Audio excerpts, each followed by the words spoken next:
Hey everybody, welcome back to my channel. Today we have a fun Mario Party related video that I'm going to be discussing.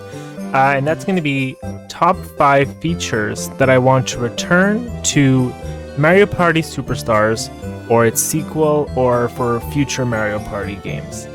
With this idea, I was thinking of different features, gimmicks, or fun elements that have been in prior Mario Party titles that I've looked back on and decided that, you know, they really should have brought these back by now, or maybe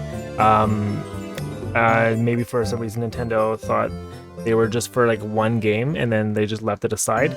But I'm thinking that, you know, with Mario Party being revitalized again, with Mario Party Superstars coming out in October, why not bring some of these awesome ideas back for future games? So with that said, I'm going to start this list. But before that, please feel free to like this video, subscribe to my channel for more Mario Party videos and other things Nintendo, and comment below what you thought about my 5 different features. So with that out of the way, let's start with number 1. Alright, for the first one, I chose the story cutscenes, and along with that, the costumes that the characters wear from Mario Party 2. So, I know that I'm not super familiar with the first few Mario Party games, but I definitely remember seeing friends or videos of these, like the Mario characters for the second game, wearing these really fun costumes that relate to each board that they are currently playing on. And I really love this idea. It's super innovative and it makes the characters really feel a part of the world instead of just wearing their always like general outfits. So I think that would be really fun to see that brought back with different types of attire. It doesn't have to be the exact same ones. For letting you know which those are in case you're not aware. They were a cowboy outfit, a pirate outfit, a wizard, an astronaut, and an explorer costume. So I love all of these different variations on outfits that the characters wore. I think they all look super fun. And along with that, so I know there's like in each board there's like a little mini story that's happening. Something with Bowser, he does something that you're trying to like defeat him with. So then basically the winner of the board then defeats Bowser in a way. So there's like a little cutscene and it kind of ties in the game together. It doesn't always feel like, you know, when you play Mario Party, it's just like, oh, you're just thrown onto a board and that's just how it is, and that's the end. And when you at the end, it's just like, oh, you're the superstar for some reason. It just doesn't really connect. It just kind of feels like it's just you're just playing a board game and that's the winner. So I think having this like story element and the cutscenes really add to like a fun dynamic, and to really, I think that would be great to bring that back. And I think for people like me and others that have not really played those games, it'd be nice to get a fresh you know, idea with like the party portion of the games, because sometimes they become a little bit too, you know, generic and mundane. So that'd be fun to add that back in. So for my second feature that I chose to bring back is from Mario Party 4. It's the lottery shop. I'm pretty sure it was just in Mario Party 4, but feel free to correct me in the comments if maybe I missed it it was in prior games. But I actually just started playing Mario Party 4. I've never owned it, and I never played it until like 2 weeks ago when I got it for an anniversary gift. And I'm actually really liking it a lot. The maps are very bland. They're like grids, like laid over, very flat, and on top of like some sort of world. I don't know. It just seems like, I don't know. I'm not a huge fan of the boards, but I like this one concept of the lottery shop.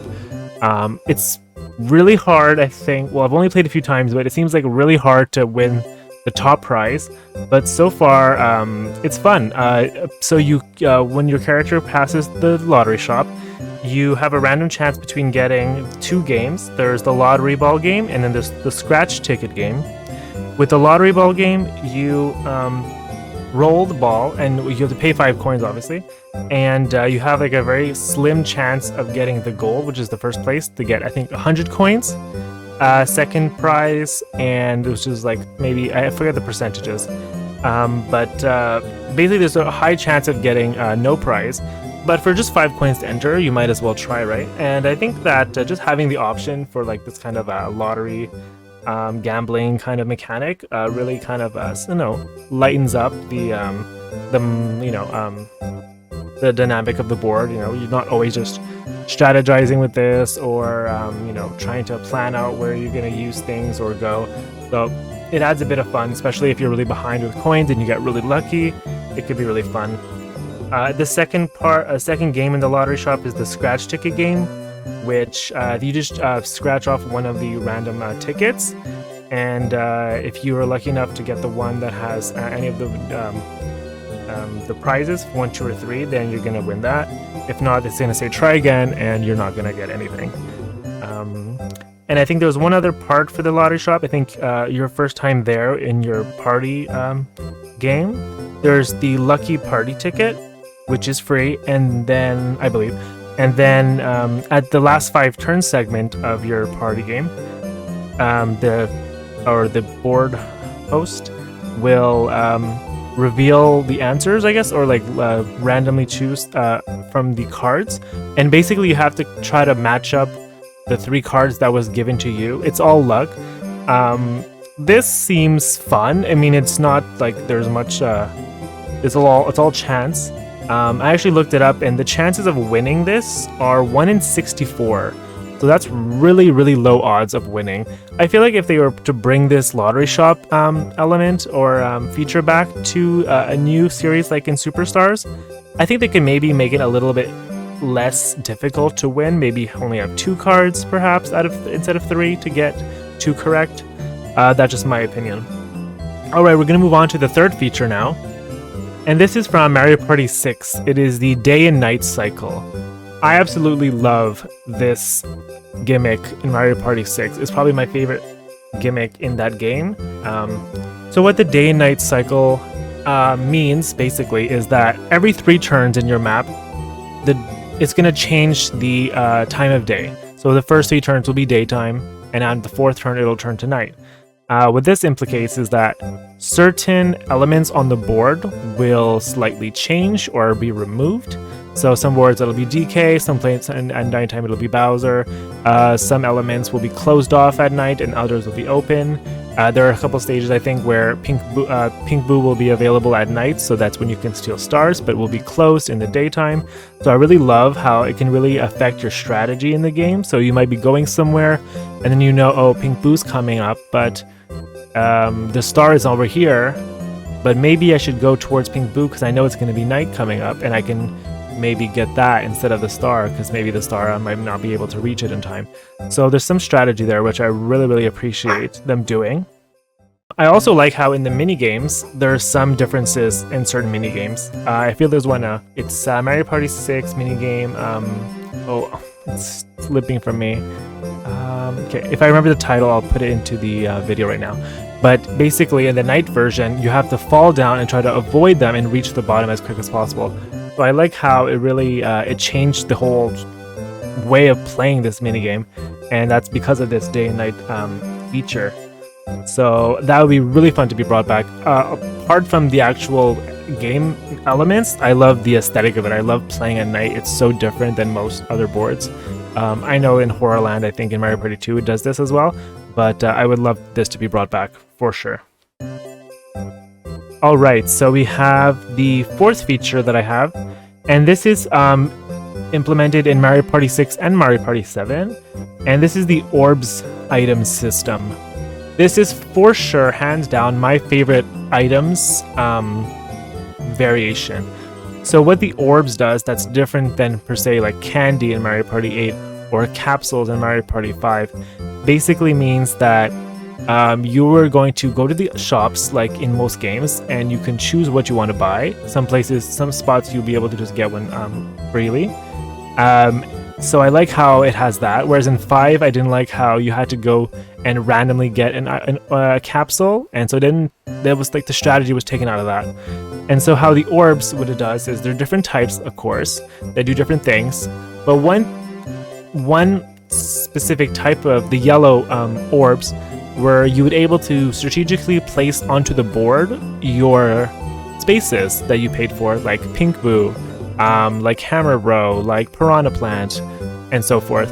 And then you could basically try to hope for somebody else, one of your opponents, to land on them, pay you some money, or if it's Pink Boo, we'll give you a star. So I love the strategy of it. It feels very Monopoly-esque, which I love as well. So yeah, that's, in my opinion, Orbs is my favorite items system. But yeah, let me know down below if you guys also agree with that, because I feel like I don't really hear this that much, and maybe it's an underrated opinion. But I just love the orb system. Alright, so now we're on to the last feature, number 5, and that's from Mario Party 7, my favorite Mario Party. And the feature that I'm specifically referring to, if you know Mario Party 7, it's the 8-player party mode.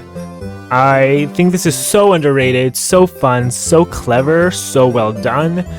Yes, if you actually play with 8 humans, this can be very difficult and frantic because you're sharing a GameCube controller, and the C-stick is not exactly the most comfortable to be using.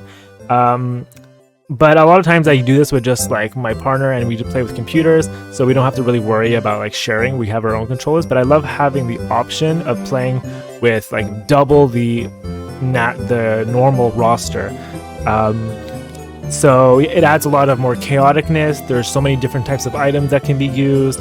There's more spaces that people go generally. There's more money, because when you do the 8-player games, there's double the money that you get for winning the minigames. You get 20 instead of 10.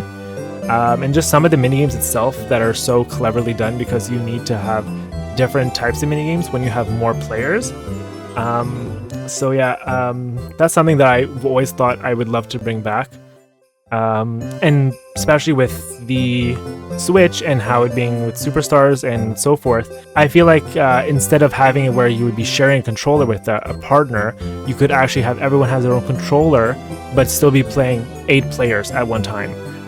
Yes, this could be tricky with online if they do this, because it might be harder to get an 8-player game going with all the disconnections and, you know, lagging and such. But I feel like at least locally, I think it would be so fun to have this option, and I really hope Nintendo will one day do this feature once more. Alright guys, that's the end of this video for my top 5 features I want to return to Mario Party Superstars. If you guys enjoyed this video, please feel free to hit that like button, subscribe to my channel, and comment below what you thought of this and what your 5 features, or at least one feature, from previous Mario Party games would be. Thank you guys so much for watching, and I'll see you guys next time. Goodbye!